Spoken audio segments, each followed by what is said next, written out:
One. This is David Schumann here for the Success for Life podcast. I'm on today with Derek Gallimore, outsourcing guru, live here from the Philippines. So we have him here internationally, which definitely is, I think we've had some people from England and Canada, but this is definitely farther reaching for us, coming all the way from the Philippines. Welcome, Derek. Hi, thanks so much, David. I wanted to really just jump right into it. And first of all, I found this topic to be one of the most challenging and interesting topics myself.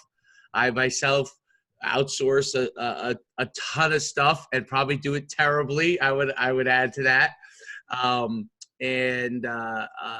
have tried many different methods over the years. So without further ado, I want you to kind of let everybody know your background. You can talk a little bit about your background in business, but obviously specifically drive to what you're doing now in outsourcing. Yeah, absolutely. So thanks so much for having me. Outsourcing, I'm super passionate about. Just a little bit of background. I've been entrepreneurial and been in business for about the last 20 years. I had a property company based in central London, and then I got into corporate housing based in central London. And as a result of that, we built an outsourcing back end in the Philippines, and then effectively grew that up to about 80 people where we were operating the entire business. So I have first-hand experience in outsourcing, and then moved to Manila in the Philippines in about 2014 to spend more time on the outsourcing aspect. And then from that, I've built Outsource Accelerator because I saw the need for people for an easier way to connect businesses in the West with outsourcing suppliers in the Philippines. So I've done it so many different ways in the past, and it's incredibly interesting to me, the outsourcing business and what's all about that and how to build that part of the business. I've struggled myself with many different ways, and I think a lot of people struggle with the cost and the different methods to go and outsource, who to trust. Obviously you're there in the Philippines, so you get to work directly with your group, which is probably a huge advantage, I would assume. What are some of the things that people should really look for in outsourcing? And when you get 9 million emails on it a day, how do you sift through that? I mean, I guess I don't know how people figure out that you have your own business and all that kind of stuff, but when you sift through that, how do you sift through outsourcing to find someone like yourself and find the right price, find the right product? Is it trial and error? Is there what's a good method? Yeah, absolutely. And look, outsourcing, it's a really broad term. So you've got the kind of Tim Ferriss side hustle kind of freelancer type outsourcing. There's the Upwork and freelancer that kind of cater to those one-off jobs, the logos, things like that. And then the other end of the spectrum, you have highly professionalized outsourcing suppliers that might be, they might have American Express and Toyota and Microsoft as their clients. So you have the full spectrum of this thing. Where I suggest for people, if you've got a small and medium-sized business, even if you're an entrepreneur or a startup, is start in the mid-range of that spectrum where you have professionalized outsourcing services, but the suppliers, the companies are used to working with small and medium-sized businesses and entrepreneurs in the West. And there, you're not dealing with home-based people. The risk with home-based people is that you're just exposed to, far more variance. There's no quality control, and there's sort of more external uncertainties. Whereas if you go with a professionalized supplier, then everything is a lot more reliable. They cost a little bit more, but you're still saving about 70% on the salaries that you would pay in the West. Right. And then I guess the question on that is, everybody like to have, like, for example, virtual assistant, right? I've burned through a few of those. I've had some real good ones, but obviously they want to have consistent work and there are certain tasks they could do. And my frustration, and maybe a lot of other people's frustration, is they can do this part really well. But once you progress beyond that, then they struggle. So you need a different virtual assistant to do something else. And, so how do you work people through that? How do you work how do you find for customers the best fit? Like, for one-off projects, Fiverr's been great. Like, if I want to do something inexpensive and nail it, Fiverr's pretty good. You make a mistake, they kick you back the dough, which is great. Like, a guy doesn't do their job, they just kick you back the dough. No, basically, usually it's pretty easy to filter out. But if you go and invest in a virtual assistant, it's not like investing in an employee or in any other task, I guess. But it's not exactly like investing in an employee, but there is an investment without having to get some level of traditional interview and experience.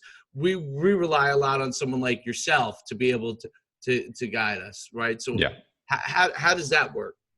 Yeah, absolutely. We can help guide you through the market. On our website, we list 700 outsourcing suppliers, and we can help you navigate the market and also help you set up the team and the structure and the processes that are appropriate for your needs and your business.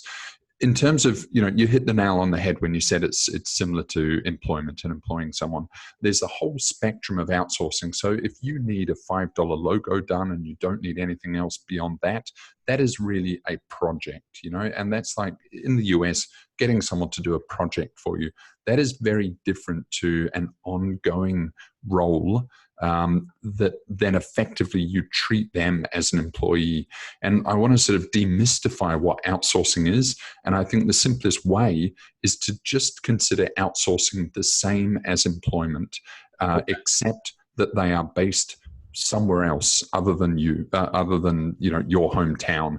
So if you think of it no different to employment, then if you look for part-time people, then generally they're not going to be as reliable. If you look for one-off jobs, then generally they're going to be juggling a lot of different jobs. Whereas if you find someone, invest in them up front in terms of bringing them on board, the culture, the education, creating the processes, then those people will really, really pay off over the longer term. So it is a slight bigger commitment, but then the returns are exponential compared to a lot of people that kind of engage in this early stage of outsourcing, and then they find they take kind of 2 steps forwards, then 3 months later 2 steps back, they start again, and there's kind of a general frustration.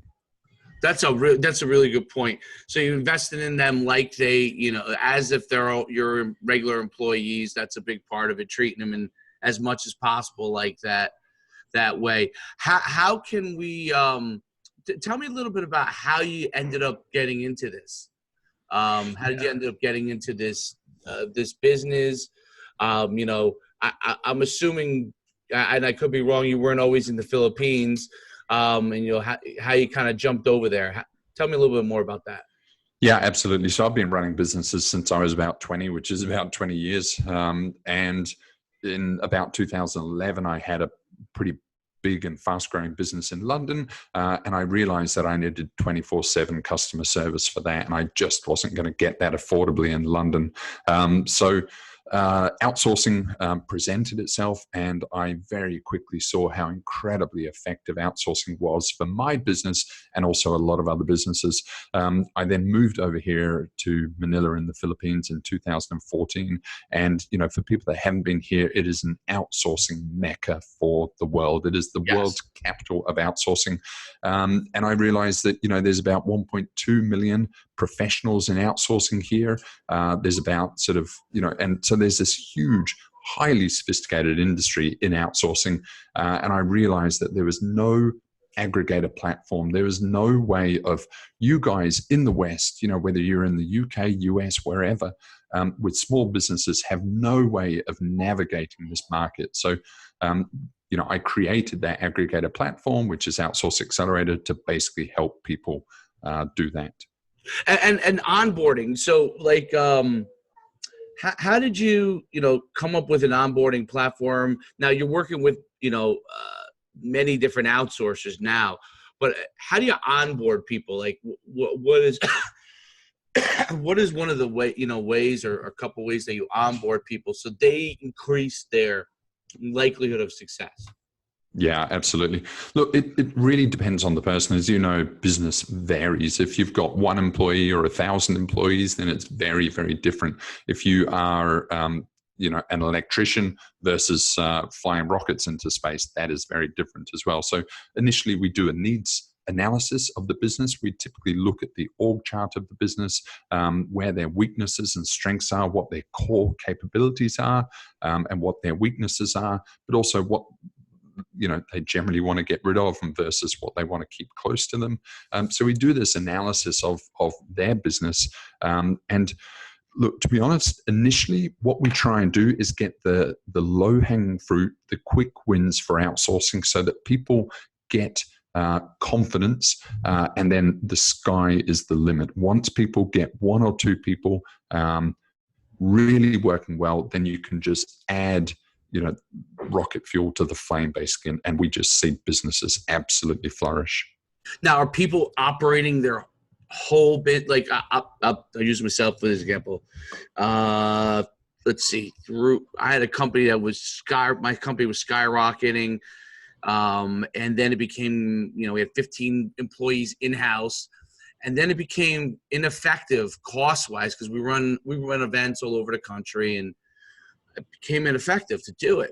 And so I started having people in local regions operating their own business within a business, right? Which is outsourcing it. But my in-house work that I used to get done doesn't get done in the same way that it used to get done without the people that were in-house as we started decentralizing.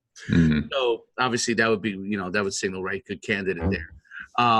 How do you go and, what are like the kind of steps to starting, like once they get beyond the virtual assistant handling the basic day-to-day, how do you start to take the next step and maybe like web and all these different areas that you could start to outsource? How do you kind of, what's a process behind that? Yeah, absolutely. So, like, as I mentioned at the start, it very similar to employment. If you have one random person sitting in a random office, then you are very much the hub and spoke. Everything comes back to you. Whereas if you get to a position where you are employing more than one person, or introduce processes into it, then people aren't always coming back to you. And, I would assume with about 15 people, you would have been spending, about $100,000 a month in salary and office costs and the sort of extra costs. Now, you can save about $70,000 per month on that structure. Now, you can effectively, just like employment, have that exact structure in the Philippines where you have operations managers, you have supervisors, you have quality assurance people, and actually, you can enable yourself and your business to build better structures because you have more abundant, more affordable, highly qualified staffing at your fingertips. And so you can build anything you want in the Philippines. It's just about how you approach it and how you're going to structure this. And a lot of people, they keep themselves as the hub, and then everyone is feeding off them. And that can be exhausting, especially if there's quality assurance problems, or you've got to replace people, you've got to retrain people. So it's essential as sort of quickly as possible to build a bit more of a hierarchy or a structure when you're outsourcing, so that there becomes a momentum and they become self-sustainable. And while that sounds crazy that I'm just saying hire 15 people, when you are saving 70 to 80%, then it enables you to actually develop more of a structure and mature your organization earlier than you would if you're hiring people in the US. So it's quite an enabler. Interesting. So how about stuff like, for example, sales, right? And like, so when you get into like the really high value jobs, can outsourcing help in stuff like that, really high value jobs that actually could bring in revenue to your business, not just the ordinary operations? Yeah, absolutely. Sales, there are some things, and I spoke earlier about the low hanging fruit.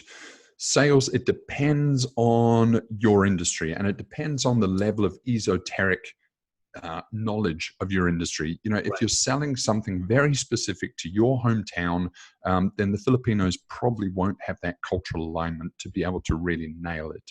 Whereas if they're selling accounting products, which is very standard, they would be able to nail that more. The Philippines also is more passive in nature, so they're not kind of hardcore salespeople. But there is nothing that the Filipino workforce cannot do. You just have to work with the different structures in place. You know, we have clients that are fully qualified naval sea captains. They are sitting behind a desk in Manila, and they are literally steering oil tankers in the middle of the sea. You know, we have people that are analyzing data from Danish satellite dishes, and they are tweaking the satellite dishes by half a degree to get better mobile optimization. Equally, we have people doing web marketing, WordPress maintenance, blogs, content, video editing. So there's the whole gamut of things that you can get done and get outsourced. Basically anything that can be done now in front of a computer screen, which is pretty much everything. Right. That's very true. Everything now. I know offices are big companies which get tax breaks in America for having people in offices and have to have 50% occupation rates. Can't get 50% occupation rates when people are working from home. So yeah, for sure. That shows you a lot right there. The upfront portion of it. How important is the upfront work on it? Because I found that actually in the times I've had success, I guess the more upfront I do with them, the better off you are. Talk a little bit about, the training aspect of the people that you work with. Yeah, absolutely. And it's essential, really. Look, if you were sitting shoulder to shoulder with someone in your hometown, it's a little bit easier because you can learn by osmosis and people can watch you. There is more friction when you're outsourcing because there is obviously that barrier between you and the worker and between you. So yes, you do actually have to spend more time in terms of upfront onboarding, training, onboarding them in terms of the culture, your mission, your values, and it's called process mapping. You know, it's good to basically clearly outline your processes, map them out so that there's a better understanding of how you work. And a lot of the organizations in the US, they actually don't realize, quite the processes, and they haven't invested in the kind of mapping that is necessary to get a business to scale. And so it pushes, when people outsource, it actually pushes them through this maturation curve of getting their business down on paper, out of the founder's or entrepreneur's head onto paper, so that this is then scalable. Look, you don't need to write everything down. These are not computers, they are people. But it's about getting the core, the kernel of your business, your mission, your values, over to the Philippines. You don't have to do this with every person you hire. You need to instill that in core people in the team, then they can hire more people. And then, it grows as organizations do. And then it removes you from being that central hub and spoke model as well. So yeah, you need to transfer it over, but then it can grow organically by itself. Very interesting. And for people, like in the States, for example, where they have concern about the fact that, and I understand it, but help people understand it, the cost of living and everything like out there, so, I mean, I've used it and I understand the fact that the dynamics of obviously that this in a lot of cases, a lot more money than they would be making, outside in Manila, or wherever they are, whatever country they're from. Explain a little bit about that, so people understand, what the cost of living is and how well those people are actually doing. Yeah, absolutely. And, this is critical. Outsourcing, I really want to, make a point of this, is a win-win for everyone. There is concern that, people are losing jobs in the US. Outsourcing is really an enabler to build a bigger, more successful business, which keeps more employment in the US, but also benefits people in the Philippines as well. The Philippines, is a developing economy, but you can see out, in the back, there's a lot of sky rises, there's, shiny buildings and stuff. The average salary here is generally very low. The average nurse, for example, working in a state hospital would be earning about $200 per month. Now, the outsourcing industry enables these kids, these people, to do white-collar work with a career ladder in A-grade offices, and they will be earning, like a 23, 24-year-old graduate would be earning about $500 to $600 per month. So it's about 3x what the nurse, for example, would be earning. And there's a great career ladder. They get to work with people in the West, and they get to do exciting projects. So it's absolutely a win-win. And the industry alone, is now supporting 1.2 million people, which is supporting about 5 million people, including all the families, and it is literally pulling this country from an emerging market into a developed economy. So it's absolutely incredible for everyone in the Philippines. But as well, I have to stress that it's an incredible opportunity for people in the US and business and communities generally. Yeah, I mean, I think it's what, people used to go. I used to work in tech before I got into running my own company, and we used to outsource over in India. And then over in India, many of the great tech people that we were outsourcing to became more expensive. And as their lifestyle continued to grow and they continued to, the economies continued to boom for them, they moved to another country. And obviously the Philippines, and I think Pakistan was another country that a lot of outsourcing was going to. And it gives those countries and people, in my opinion, an opportunity to take, obviously white collar jobs is a big deal, because now you don't have to go out and do manual labor that can change their families forever, literally. And you get them start to think about jobs and education in a different way, which ultimately helps to boom not just their local economy, but ultimately the developing nation. So I totally see how that can happen. I think it's incredibly helpful for people to understand. That nurse analogy is fantastic, because when you talk about in the States, like in the States, a nurse will make, starting out 65, 75,000 a year, very quickly is making six figures in the United States. And to say that somebody in the Philippines, that a person's equivalent, it could be making 2 times, possibly 3 times as much as that per month, is like saying that in some cases, your executive assistant in America is making $300,000.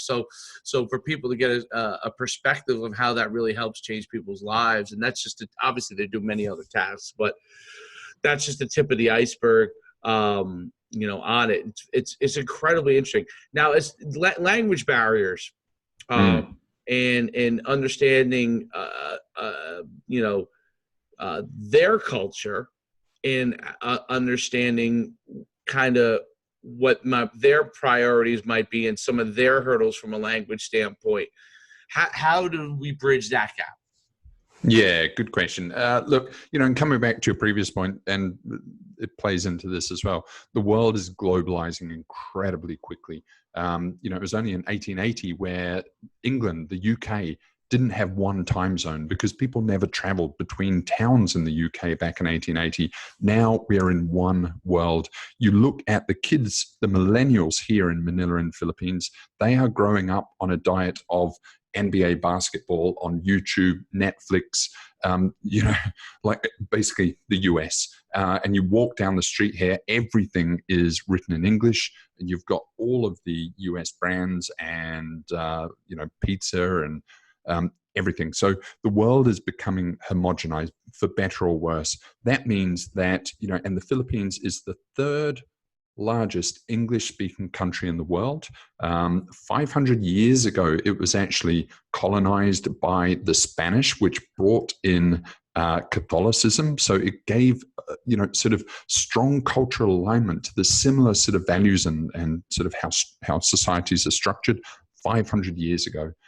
Then it was pretty much colonized again by the US about 70 years ago. And then, they're very, very closely aligned. Now, in terms of accent, depending on what you want, you can get basically, you wouldn't be able to tell the difference if they are US or not. But having said that, depending on the type of role, if you get an accountant or a coder, they're generally not the best communicators. So don't expect the best accent and best communications for that. But if you are looking for sort of a VA, salesperson, customer service, then absolutely, the language would be, an imperceivable difference, really. Yeah, no, it's actually, I didn't realize that, but when you brought it up, it's very, very true. The colonization, that there's a certain culture that probably came along with that, and I always say the boxer Manny Pacquiao, is as religious as it comes, and I'm sure I think he's I don't know if he's running for president there, but he was some level of government official, if I'm not mistaken. Yeah, he's in the Senate. I met him in the Senate, actually. He's definitely active here, and hugely Catholic country. I think it's one of the biggest sort of Catholic populations now in the world as well.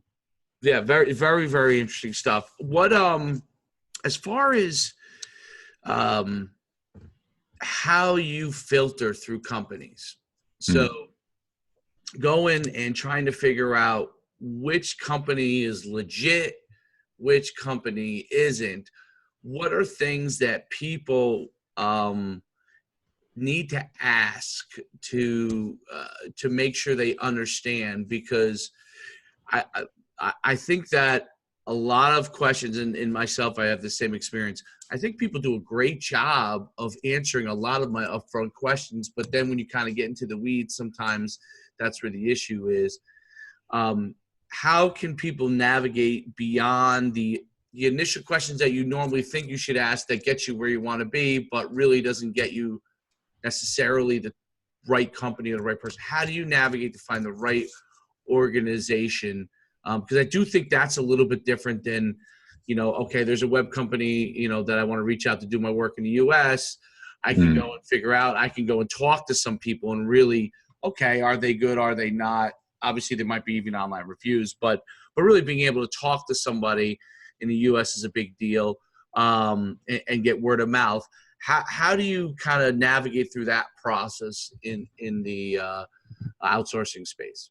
Yeah, and it's a unique industry in that by definition, the suppliers are in one country, which happens to be a developing nation, which doesn't help either.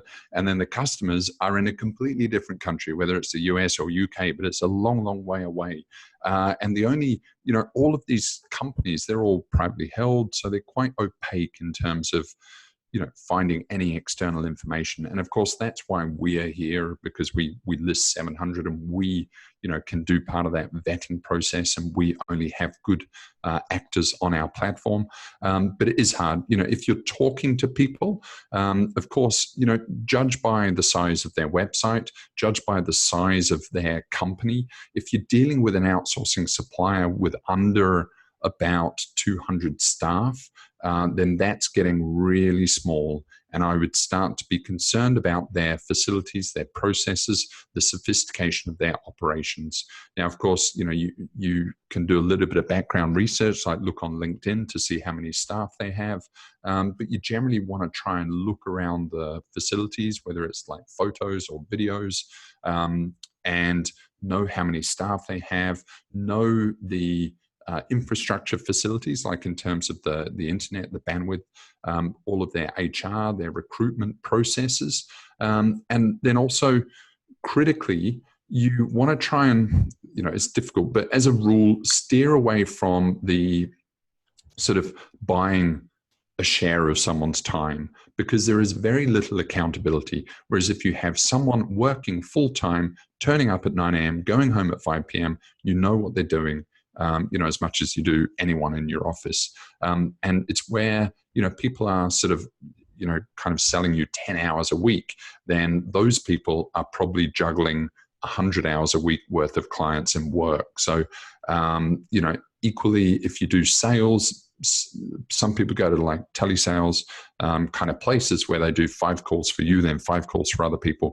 Again, try and stick with the outsourcing suppliers where they're dedicated staffing for your account, and that's all they do, because obviously then you get more momentum, more insight with that person, but also there's more accountability because, again, they're there and they're working for you. But it is hard, and this is why we have developed this platform. We also do BPO tours, like video tours, interviews with the owners, so that there is some third-party visibility on what's out there. But generally, I don't want to scare people. Generally, if it's an established outsourcing operation, these are highly, highly sophisticated operations, more so than what you might expect in kind of a sort of mid-US firm. Highly sophisticated. Some of the bigger ones have about 250,000 employees, with about 80,000 employees in the Philippines. Super sophisticated operations, and generally you can trust that they are going to do well by you if you do your general DD. The 4-hour work week, which I read the book, I think, and I've read it when it first came out.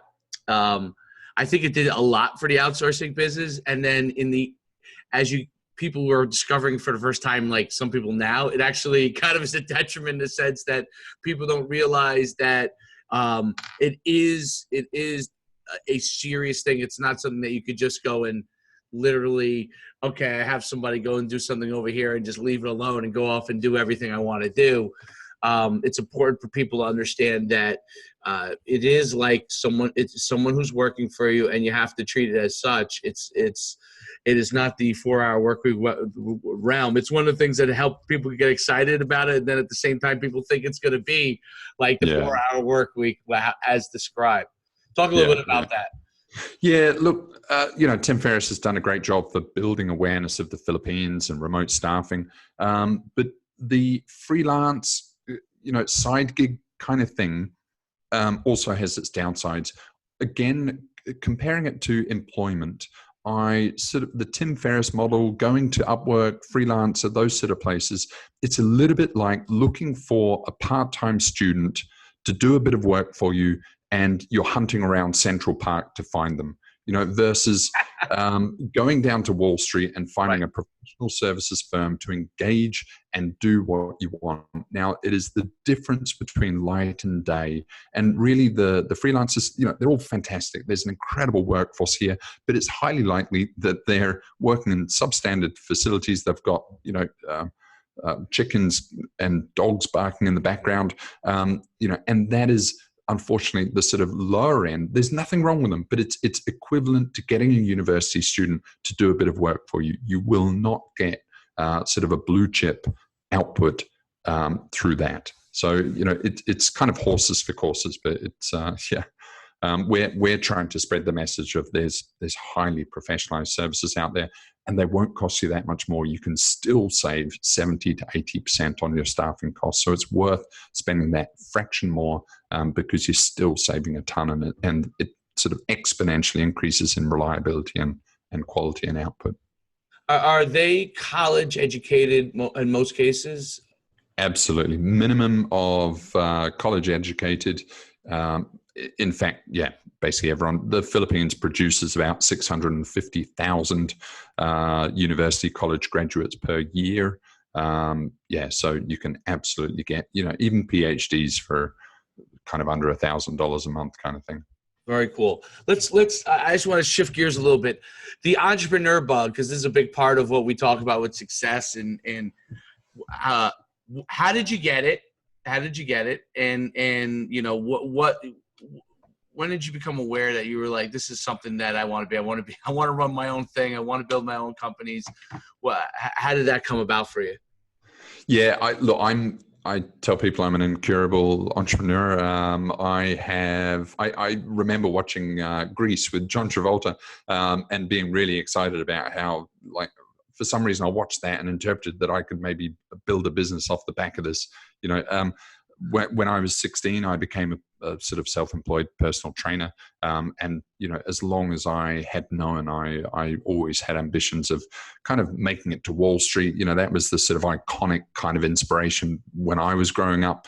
And yeah, it's always been in my blood. So I started kind of self-employment when I was about 17 and never really looked back. So yeah, I'm absolutely passionate about it, and it's completely in my blood. Yeah, it's interesting you talk about personal training. That's how actually I started out as well.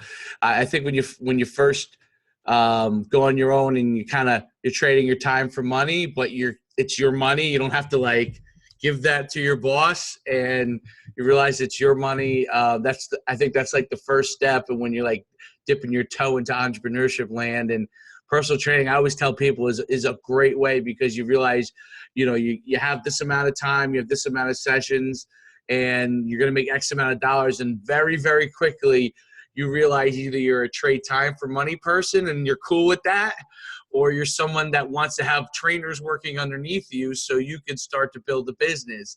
And I said you go one of two ways in that. And there are people that continue to trade time for money, and that's okay.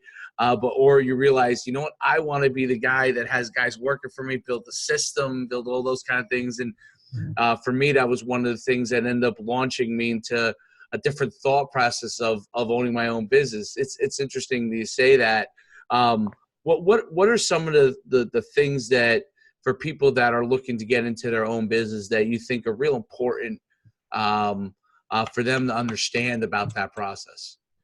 Yeah, I mean, it's interesting you say that about personal training. I mean, I was about 18 and I made that realization that it's not very scalable and you would have to hire people under you. But then I also realized that it's not really scalable because people make relationships with those people, not necessarily your brand or your system.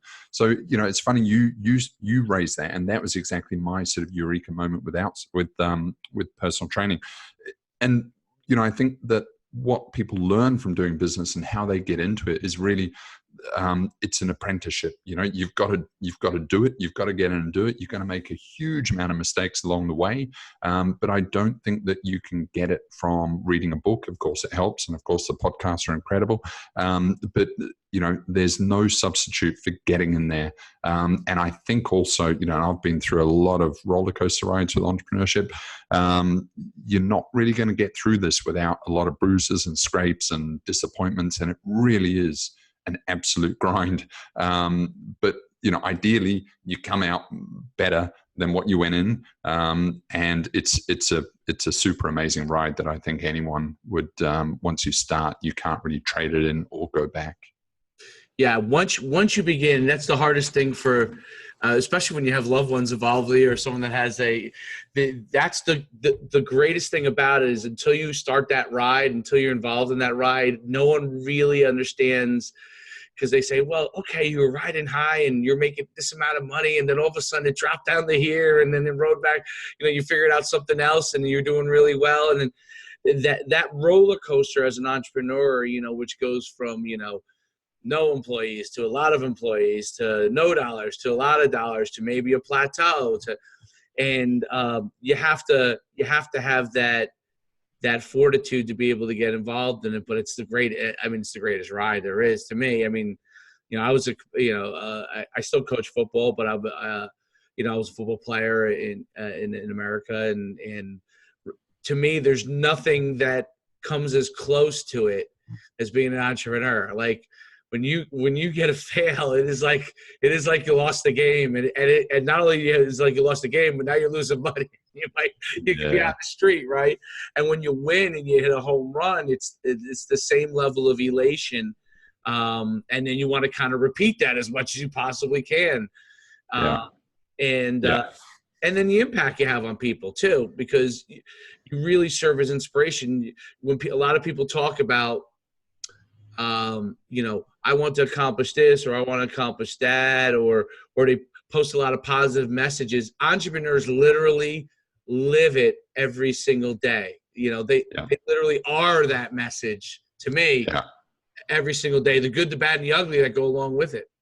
What are your thoughts on that? Yeah, I mean, it's the most, I believe it, it's a game. Right. That doesn't make it too, but it's the most all encompassing game, and it has the biggest consequences and the biggest outcomes. Yeah. And it's compelling, and it's addictive. But, some people kind of don't come out alive, it's a tough game and it is scary. But there's incredible rewards along the way. There's wins along the way, and I remember when I was about 22 and started employing my first person, and I'm like, wow, this is getting serious now. You're like then responsible for other Right. people, and incredible, yeah. And then you got to make sure you pay the bills. And I'm sure every entrepreneur has been at that point where they really struggle to make salaries or payroll or whatever. Yeah, it's an incredible ride, and I think that's why entrepreneurs do have this community now, and it's growing and building and getting stronger because people do need the support, but also can learn off each other. And yeah, super crazy ride that we're all on. Right. And this kind of global economy, the number of niches that can scale now are great. I mean, you could scale, any number of different kind of things and businesses in today's economy. And that's really cool. That gives a lot of more opportunities. It's interesting where, we deal with where people talk about, obviously because of automation and AI, certain jobs go away, but then certain other jobs open up, and you have to figure out, who would have, when I was a kid, you would have never thought that football coaches would make $10 million a year coaching a game in college or in the NFL. Like that wasn't a path for people 20 years ago. You wouldn't have thought that running camps would be $1 million business. That was just something somebody did in their summertime. Yeah. And there's a numerous other things, waste management, which is one of the biggest companies in America now, like picking up garbage as a private company and not being picked up by the public sector. No one would have thought that would have been a business 25, 30 years ago. And I think that's one of the great things about entrepreneurship. No one would have thought outsourcing in the Philippines would have been a viable business 25, 30 years ago. Yeah, it's crazy. Yeah. I mean, you look at the internet, and a lot of us are based on internet businesses now, and a lot of it is moving towards service-based businesses. But there's only, I think like 1.5, 2 billion people online, and there's still another 6 billion people yet to come online. So, everyone's kind of getting their positions ready for this whole market to literally quadruple over, I believe, in our lifetime. Like it's. And then everything just magnifies. Everything becomes exponentially bigger as billions more people join the market. As we become one marketplace. The potential is just incredible. So yeah, and exciting. It's amazing. Well, I really appreciate you coming on. Tell everybody where they can find you, how they can get a hold of you, how they can reach out to your outsourcing firm and your website. Yeah, absolutely. So yeah, I'm super passionate about outsourcing and here to help anyone that wants to get into it and add rocket fuel to their business. They can find tons of free information on our website. It's outsourceaccelerator.com. We've got about 5,000 pages of content there and videos and everything. And they can reach out to me, which is Derek at outsourceaccelerator.com, which is DEREK. Perfect. That's very simple. So a lot of times I get like 9,000 different Twitter and Instagrams that I have to. I'm kind of an email guy. I don't even tweet really. I'm on Twitter, but I don't tweet. That's fantastic. So that's the easy way to reach out to you. So outsourceaccelerator.com and Derek at outsourceaccelerator.com. Derek, thanks so much for being on. I really appreciate it. Amazing. Like it's very, very late there. So I'm assuming you'll be going to sleep soon. Yeah. I look forward to seeing you soon. Thank you. Perfect. Thank you, David. Thanks so much.